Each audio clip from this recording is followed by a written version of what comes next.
كان قاعد لوحده في أوضة ضلمة، لا صوت ولا حركة، بس في جواه دوشة مش طبيعية.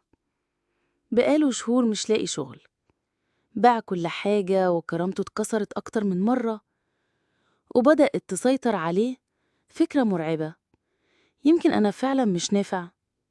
بس في يوم وهو بيقلب على فيسبوك لقى بوست كاتب: لو حاسس إنك تايه، امشي خطوة واحدة بس، وبعدها ربنا هيكملك الطريق.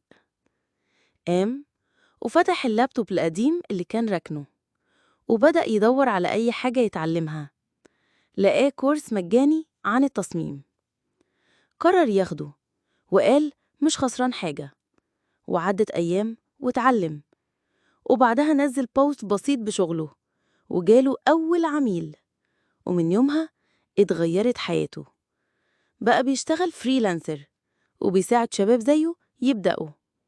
كل ده علشان خطوة واحدة بس، خطوة كانت ممكن ما يحسش بأهميتها، لكنها كانت بداية طريق عمره ما كان هيتخيله.